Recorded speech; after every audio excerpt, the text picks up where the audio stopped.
Evet, günler sonra aracımızı içeri aldık. Z12 XF motordu. Corsa D ile beraberiz. Bu arada sizlere şunu söylemek istiyorum. Silindir kapağımız arkadaşlar çatlak çıktı. Çıkmacıdan çıkma orijinal alındı. Burada da Corsa C'ye şanzıman takmıştık.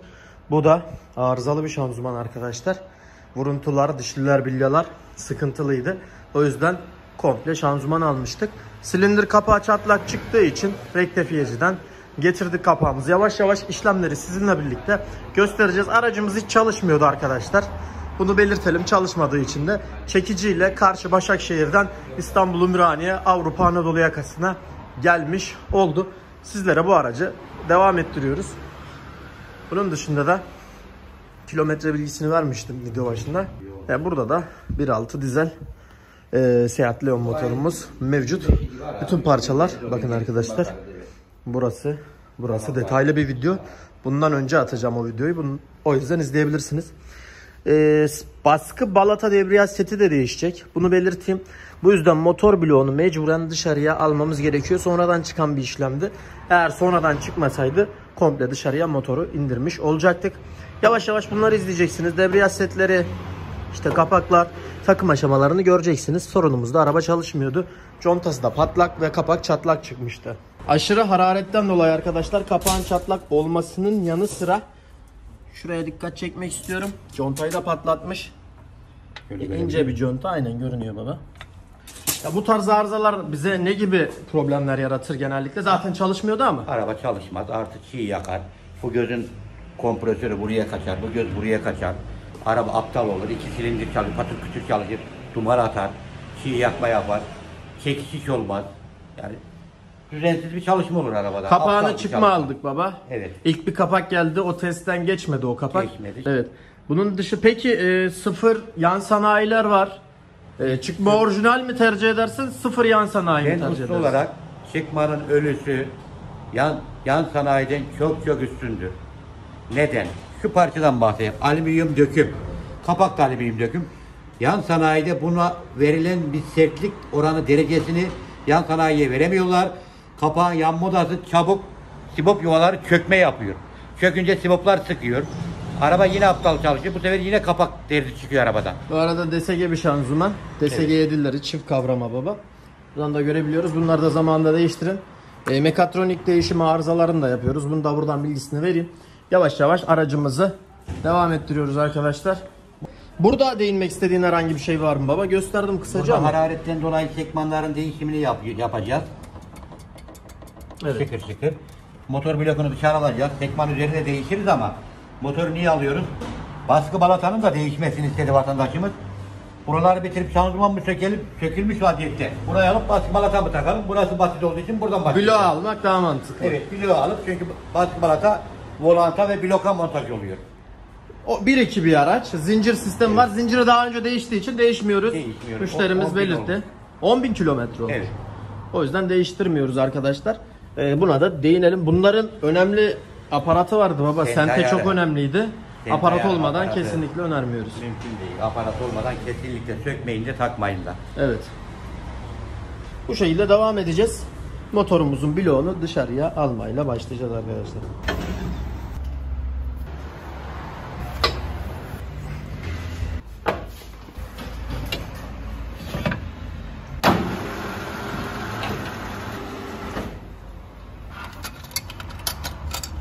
Marşı mı söküyorsun baba? Marşın elektrik tesisatını söküyorum. Marş motoru blokla beraber gelecek dışarıya gidiyor. Kontak ucu.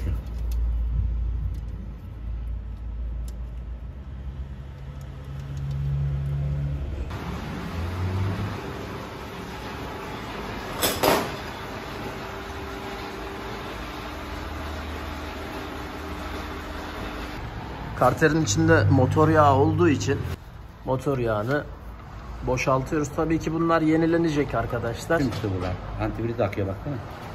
Bak karışık, antifrize bak, parmağıma bak. Gördün baba, kırmızı. Ayırabiliyor musun? Aynen. Tamam, fazla kirletme, zaten kıpkırmızı çıktı. Yağ ile su birbirine karışmış, bu şekilde görüntü oluyor. O zaman bu yüzden dolayı baba fazla çıkacak bu. Evet. Onu da belirtelim. Kapağı açtığınızda artacak. Biraz artmıştı inşallah. Evet, bitti sayılır. Bakın şuradan saflığını, su olduğunu anlayabiliyoruz, antifrizli su. Motor yağı böyle akışkan olmaz arkadaşlar. Gördüğünüz üzere boşalttık motoru yani. İyice sızmasını bekliyoruz. Kapağı elinizle tutturun arkadaşlar. Diş kaptırırsanız yerini yalama yaparsınız. Çok da sıkmanıza gerek yok. Hafif gücünü dene yeterli. Varil dolduğu için mecburen bidonları alıyoruz. Varil ağzına kadar dolu. Şöyle göstereyim. Maalesef alamıyoruz arkadaşlar. Boşaltacağız. Hurdalar da var. Yeni bir varil isteyelim baba.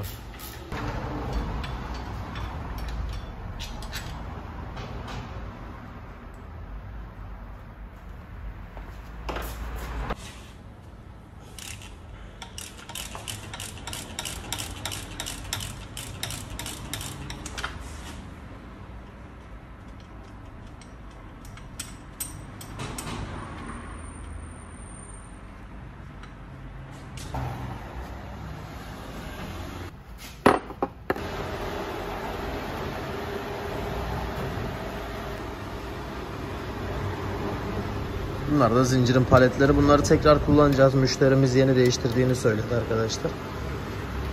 Kurumlar var. Bunları da dışarıda temizleyeceğiz. Ya da geriye teklifin ayağıyla mı bırakın? Fark etmez mi? Geriye de itebiliriz. Zaten çevre civatalarını söktük. Şuradan ayrıldığını görebiliyoruz. Motor şanzıman birbirinden ayrılıyor. Bakalım ayrılmış mı? Ayrıldım ama şurada zaten görünüyor aynı. Evet. Sente aparatımız yerinde takılı her zamanki gibi. Şöyle görebiliyoruz. Bu da sente aparatlarımızdan birisi. Bunun üstünde kalması gerekiyor baba. Şu an kapak olmadığı için kalması da çok mühim değil. Bunun üstleri de olduğunu gösteriyor bize. Aracı liften atlattık. Lifin ayağıyla arkadaşlar, şu görmüş olduğunuz ayaklar, motor bloğunu alacağız. Daha sonra işlemlere devam edeceğiz. Arabayı biraz daha öne iteceğiz. Bu arada kaldıralım.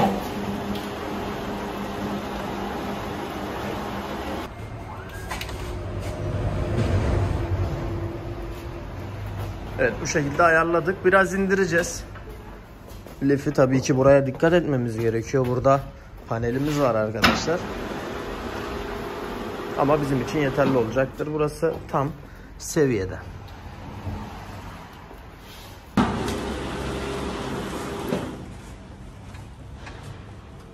Az daha. Tamam. Kaldır. Ekleme. Bir şeyler yapma. Bravo mu?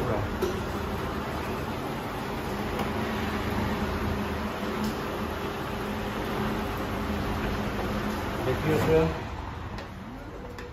Çekiyorum ben. Evet. Kaldır abi, sonuna kadar kaldır.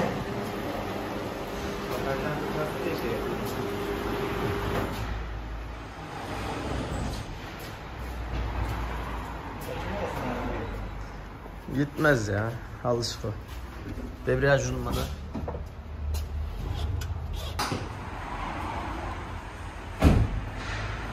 Motor bloğumuz burada. Bak balatan bir şey olduğunu çektim, bak hep pat yaptım.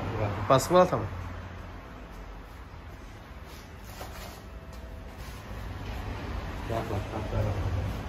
Baskı balatamız zaten yaylardan anlaşılıyor baba. Yeni aldığımızda burası kısa oluyor, uzamış bayağı. Tabii ki.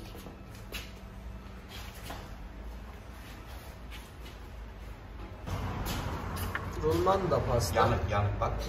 Evet, pateni yanık. Tutsana bir neymiş o? Roketini normal. Corsa motoruna devam ediyoruz. Yeni baskı balatamızı üzerine takıyoruz. Tabii kullandığımız markalar burada zaten belli arkadaşlar.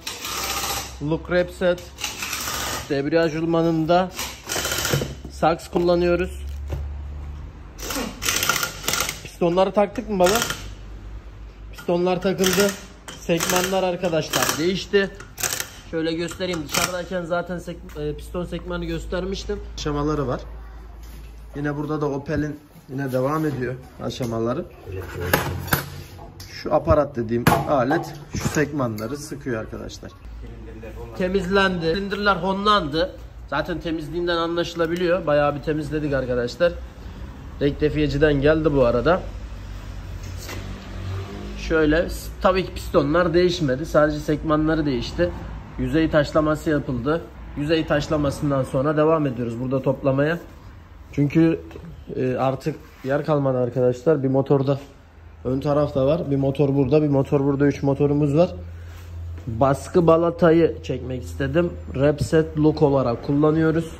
Elimizden geldiğince de bilgilendirmeye çalışıyoruz. Aracımız da burada. Debriyaj rulmanı sizin de gördüğünüz gibi arkadaşlar bitik bir konumda. Motoru komple aldık. Bloğu almayacaktık normalde ama baskı balata debriyaj setinin değişmesi adına bloğu da almak zorundaydık. Burada da müşterimize atmak için video çekiyoruz her zaman. Hem YouTube hem müşterimize atıyoruz arkadaşlar. Corsa'yı indiriyoruz. Almıştık arkadaşlar. Lifte debriyaj rulmanını değiştirdik. Şöyle rulmanın yeni hali. Detaylı göstereyim. Bu debriyaj rulmanıdır. Hidrolik sistemle robot aktivatör yardımıyla debriyaja basar. Bizim yerimize debriyaja basıyor yani. Burada da motorumuz bekliyor arkadaşlar. Bu motoru da merakla bekleyen abilerimiz var. Bunu da paylaşacağız. Baskı balatayı değiştik. Yavaş yavaş işlemlere devam ediyoruz. Tabii ki bu sırada aksaklıklar olabiliyor. Müşteriler geliyor. Onlarla ilgileniyoruz falan derken bazı noktalarda zaman kaybımız oluyor ama devam ediyoruz arkadaşlar. Piston bölümünü anlattık. Baskı balata bölümünü anlattık.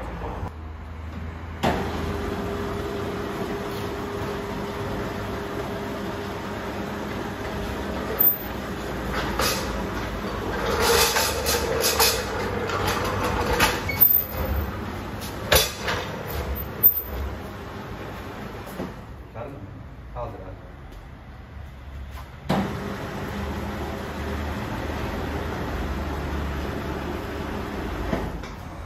İyi gibi baba.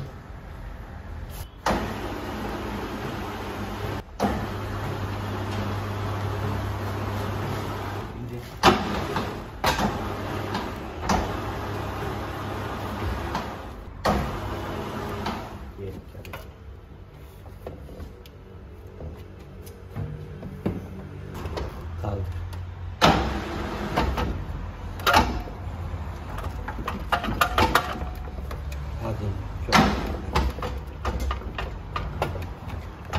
Şimdi şanzımanla motor bloğunun kısmını arkadaşlar birleştirmeye çalışıyoruz. Burayı çok fazla çekemeyeceğim ama size bir nebze olsun göstermek istedim. Evet, zor bela bir çekim yapayım. Burada profili tutmaya çalışıyorum. Bakın birleşti. Son bir cıvata takıyor babam. Tutması adına şurada blokla şanzıman arası birleşti. Şuradan gösterebilirim. Geriye gelmemesi adına buradan profille destek yapıyoruz. Zincirimiz değişmeyeceği için paletimize dikkat ediyoruz. Plastik paletimiz var. O yüzden onu da kırmamaya çalışıyoruz. Şu an askıda cıvatayı sıkacağız. Tabii ki burayı biraz zor çekiyorum ama yine de göstermeye çalışıyorum.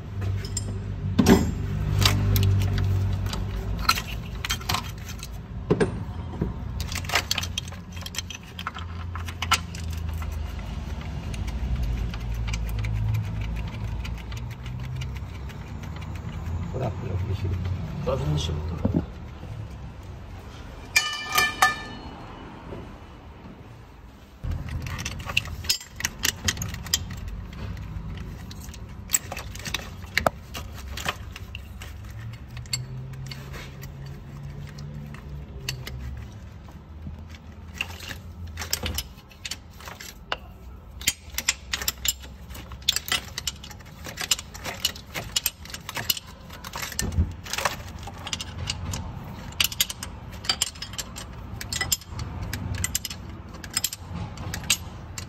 Dışarıda motorumuzu komple temizledik, yıkadık. Buna değinmiştik.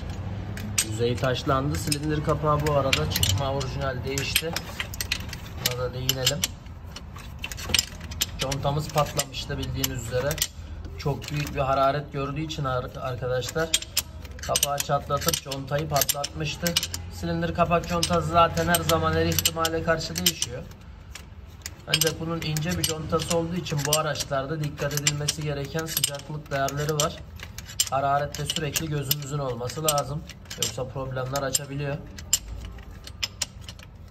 Göstergeleri yok zaten. Aynen, Opel araçlarında gösterge de bulunmadığı için sanki bilerek yapmışlar gibi bir şey baba. Aynen. Yani artık kapitalist sistemde bu mevcut. Bazı parçaları bilerek takıyorlar bozulsun diye ileride. Çünkü araba satmayla kazanamıyor adam. Malzeme satacak. Malzeme parça satarak arabanın fiyatından daha kat kat para kazanabiliyor. Bu yüzden adam hiç de uğraşmıyor. Çünkü mesela Insignia'nın o patlayan turbo borusu bilerek yapılmış gibi bir şey baba. Aynen. Oraya biz tornacıda bir ekmek yaptırıyoruz ama bunu biz düşünüyorsak fabrika her türlü düşünmesi lazım.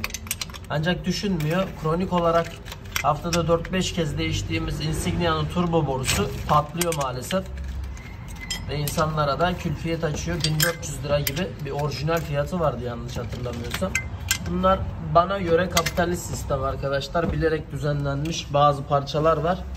Mesela Volkswagen'in DSG üzerinde, emisyon üzerindeki parçaları, Opel'in işte turbo boruları, buna benzer sıkıntılar var. Artık liftimizin ayağını çekebiliriz. Arabamızın el freni arkadaşlar şu an çekik olduğu için aracı hareket ettiremiyorum. Lifi indirelim. Daha sonra el frenini indirelim. Aracı geriye itelim.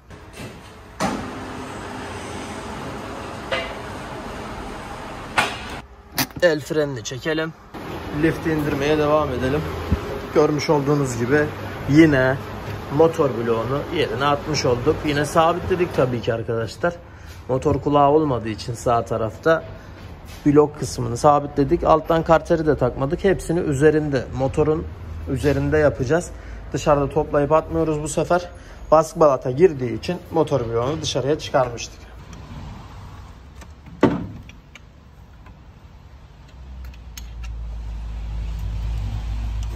Opel Corsa aracımızla devam ediyoruz. Sente'ye alıyoruz aracımızı. Dediğimiz gibi zincir değişmiyor. Eski zincirini kullanacağız. Daha çok olmamış arkadaşlar. Kapağımız değişti. Şimdi milleri Sente'ye alıyoruz. Tabii ki Sente'ye almak için belirli aparatlarımız var.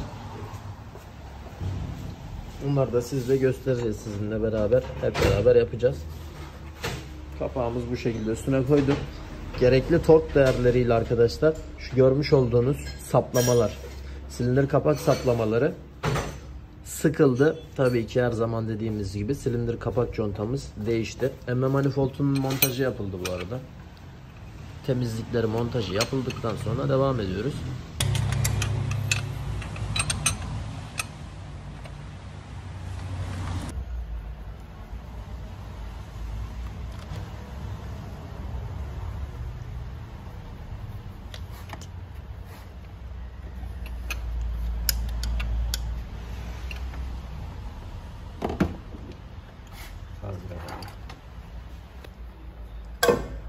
Zincir tamam.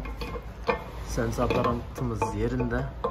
Aparatlar yerinde. Kapağı üstüne takıyoruz şu anda.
Ön kapağın cıvatalarını yerine taktık. Şu an sıkım işlemlerini yapıyoruz.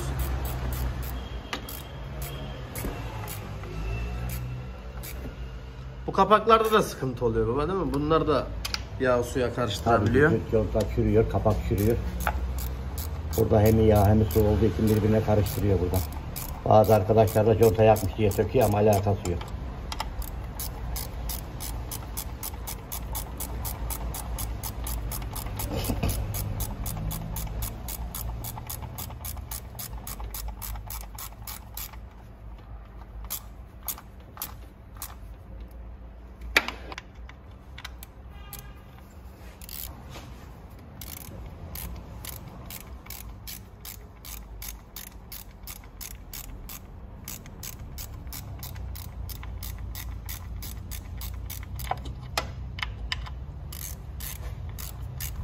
Bu arada kapağın üstündeki subaplar da değişti baba. Tabii.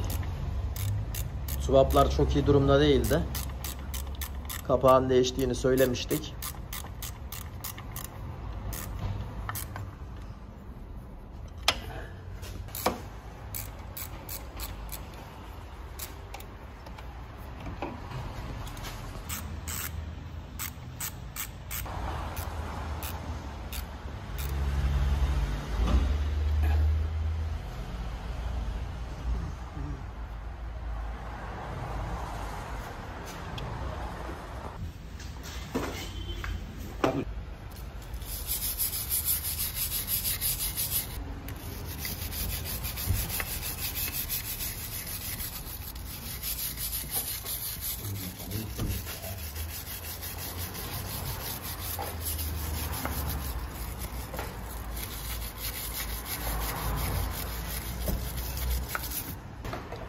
Bu nedir baba?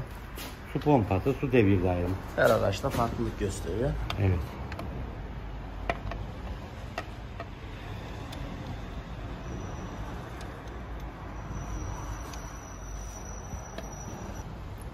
İyi girdi onlar. Gerçi çok. Bak.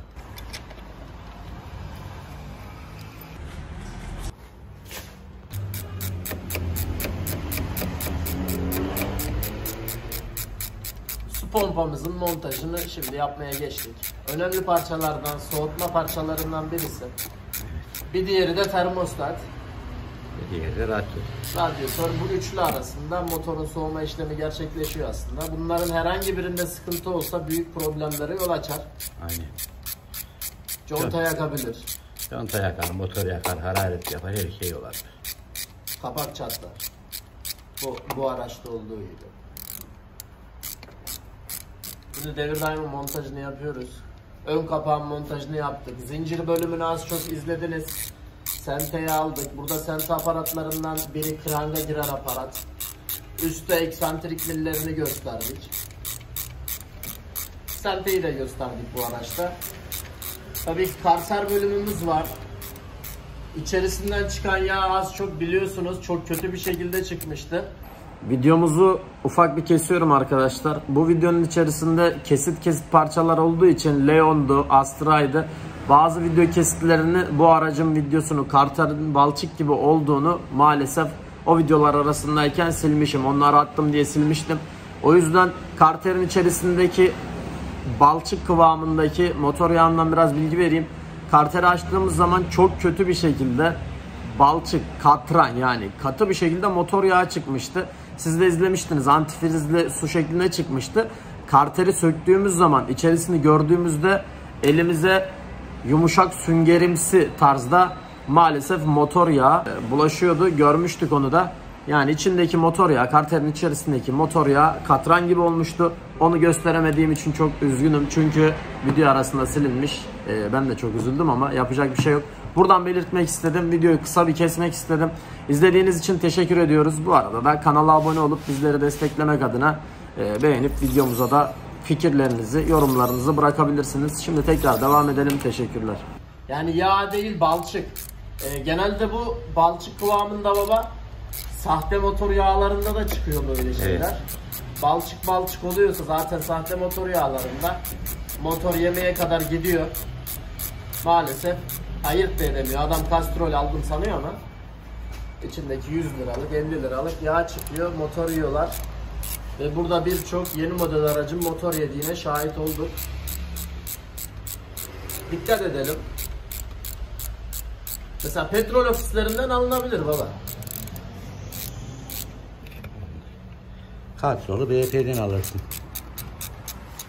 Burada devir daim sıkılırken burada sizlere göstereyim.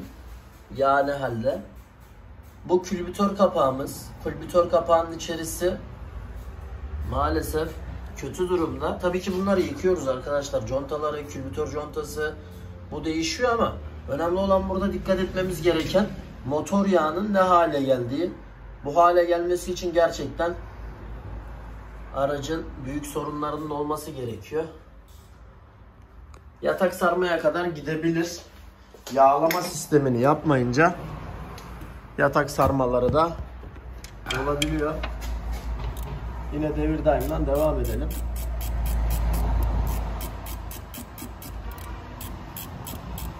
Bu aracımız bizlere Başakşehir tarafından geldi. Biz Ümraniye'deyiz arkadaşlar, bilmeyenler için. Yani İstanbul'un bir ucundan diğer ucuna müşterimiz aracını getirdi. Teşekkür ediyoruz. Gönül rahatlığıyla da işini yaptırıyor. Burada da video kayıtlarını zaten müşterilerimiz izliyor. Bunun yanı sıra bu tarz araçlara sahip insanlar da izlediğinde fikir yürütüp arızalarını az çok ipucu bulabiliyorlar. Bu yüzden bu videolar çekiliyor. Devir daimini sıkıyoruz. Şarj dinamosunu sıktık. Ayakla beraber sıkılıyordu. Böyle görmüş olduğunuz gibi şarj dinamosunu da sıktık. Devir daimi çok fazla uzatmayalım. Klima kompresörümüz var. Dediğim gibi alttan karter contamız var. Şu da yağ çubuk bölümü herhalde baba. Buradan çubuk giriyor. Motor yağ seviyesini ölçebiliyoruz. Aynen. Motor yağ karteri demişken bunun pis halini, balçık halini sizlere göstermiştik. Ve bunu bu güzel bir şekilde yıkadık. Conta bölümlerinin oturduğu yerleri temizledik. Çünkü çok önemli burası. Burayı ince bizim parayla da geçiyoruz en sonunda arkadaşlar. Yani sıkmış olduğumuz sıvı conta daha derine insin. Kılcal çiziklere insin ve daha iyi doldursun diye. Bu yüzden kaçakları da önlemiş oluyoruz. Bu arada birçok yerde gördüm arkadaşlar. Aracın contalarına, karter contası veya birçok contaya Dyson dediğimiz normal inşaat silikonu sıkıyorlar. Şöyle normal inşaat silikonu sıkıyorlar. Daha sonra 2 gün sonra kaçırdığında neden kaçırıyor? Usta dediğimiz zaman cevap alamıyoruz arkadaşlar. Ya bu sıcağı gördüğünde sertleşiyor çünkü bu yani ona uygun bir sıvı conta değil. Bu normal silikon, inşaat silikonu. Ancak kullanılması gereken bu tarz sıvı contalardır arkadaşlar. Victor Reigns olsun, Würth olsun. Bu arada iyi bir conta. Geçen kötü demiştim bunu ama bu kuruduktan sonra iyi bir hale geliyor. Onu da düzeltmiş olalım. Sıcaklığa dayanıyor. Öncelikle en önemli olması gereken noktalardan biri sıcaklığa dayanması. Bu tarz sıvı contalar, buna benzer sıvı contalar var. Bunlardan kullanırsak contanın bastığı yerleri, örneğin burası, daha sağlıklı olacak. Kaçırmaları önleyeceğiz. 2 kere sök tak olmayacak. Yani hem ustaya hem de müşteriye külfet olmayacak. Bunun kötü halini çekmiştim. Balçık balçık olmuştu. Temizlemiştik. Ve artık bu da montaj için bekliyor. Burada da devam ediyoruz. Şimdi sente aparatımızın nereye girdiğine bakın arkadaşlar. Burası sente aparatının girmiş olduğu bölüm. Şöyle görebiliyoruz. Sente aparatını alacağız şimdi. Şu arkadaşlar buraya kranga girecek bu. Çekebiliyor musun? Çektim. Şu. Buraya da neyi geliyor? Tıpa. Aparatın takıldığı yer burası.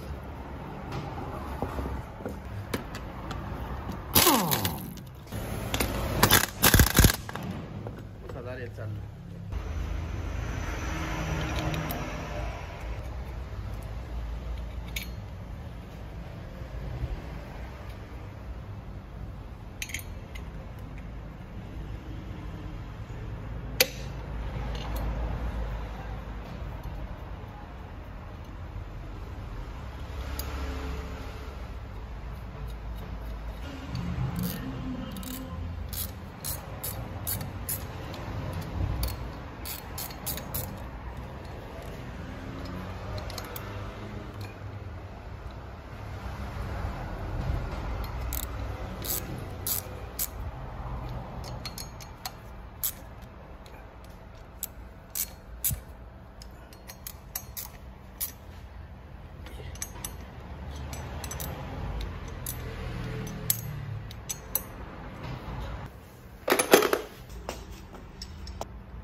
Gergir rulmanının da montajını yaptık.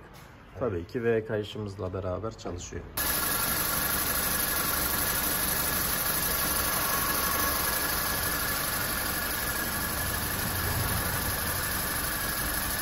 Opel Corsa aracımızı çalıştırmıştık. Şu anda da panı açtı.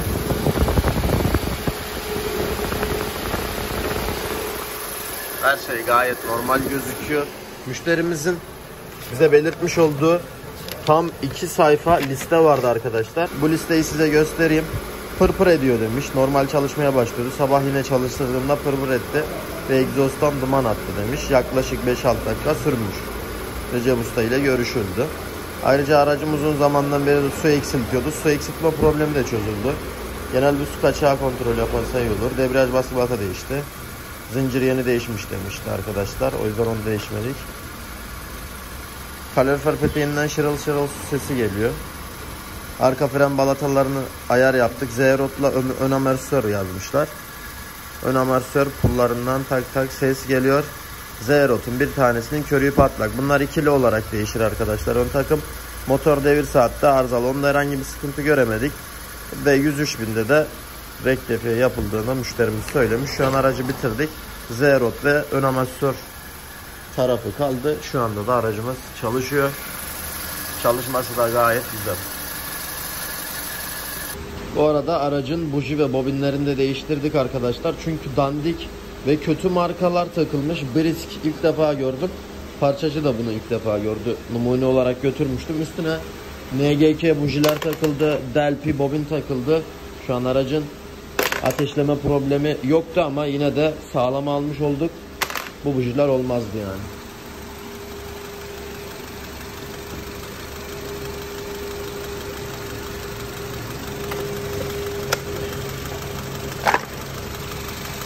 Burada da yeni bobini görebiliyoruz. Delphi marka. Altında da buji sistemimiz mevcut.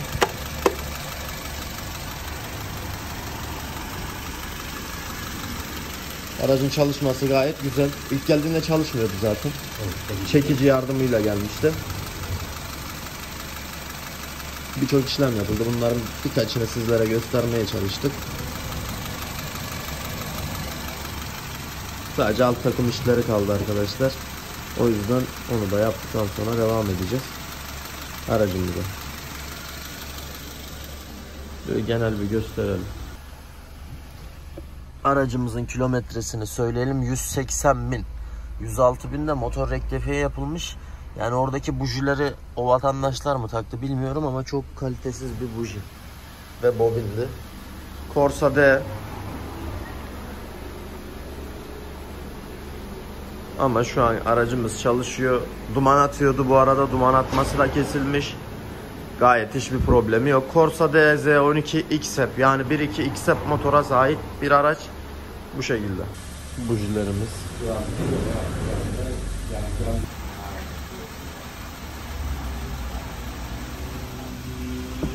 Araca antifriz de koyuldu arkadaşlar. Şöyle Z-Rot veya bir diğer adıyla Asgrotu da değişecek. Kasislerden geçerken ses yapar bunlar. Zaten listesinde de müşterimizin körüklerinin patlak olduğunu söylemişti. Bu değil demek ki diğeri. Bunlar genellikle kasislerden geçerken ses yapan malzemeler. Çok da pahalı malzemeler değildir. Fanımız yine tekrar açtı. Kaçak göçek var mı? Bu şekilde uzun bir süre test edeceğiz. Test işlemleri bittikten sonra aracı teslim edeceğiz artık arkadaşlar. Yeni askrotlarımız değişiyor arkadaşlar. Yenileri burada. Bu arada aracın yağını göstermiştik. Balçık gibiydi. Yağ filtresini değiştirdik ama eskiyi göstermek istiyorum. Müşterimiz değiştirme demişti. Yani kağıtta da öyle yazıyordu. Ama bu filtreyi mecburen değiştirmemiz gerekiyor arkadaşlar. Yani bunu riske atamayız. Böyle bir filtre olmaz. Yağ filtresi bu halde. Artık son kontrolleri yapıyoruz. Aracımızın motor temizliğini, bakımını da yaptık. Korumasını da arkadaşlar. Yağımız yerinde. Antifrizimiz tamam. Şöyle temizliğini de çekelim. Korumasını taktık alttan. Evet. Bir marşa basalım baba. Geldiğinde hiçbir şekilde basmıyordu ama. Bir marşa basalım. Son kez dinletelim ve aracımızın artık videosunu sonlandıralım. Çalışmış halini gördünüz ama yine de son kez bitmiş haliyle beraber görelim.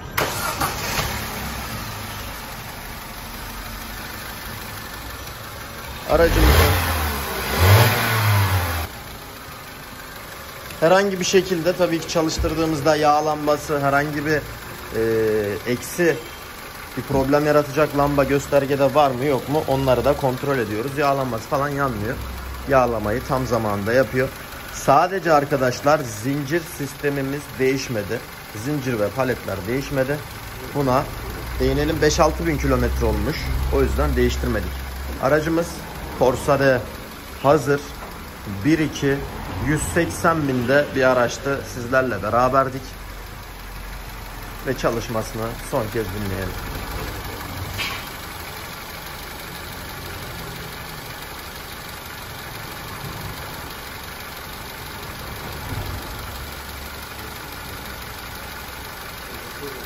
Birçok kez fanı da açtı.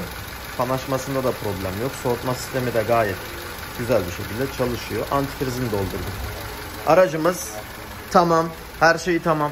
Kanala abone olmayı, bizleri desteklemek adına beğenmeyi unutmayalım. Fikirleriniz varsa arkadaşlar yorumlar kısmında da belirtirseniz dikkat etmeye çalışacağız. Bu şekilde bir aracımız vardı. İyi seyirler. Hoşça kalın.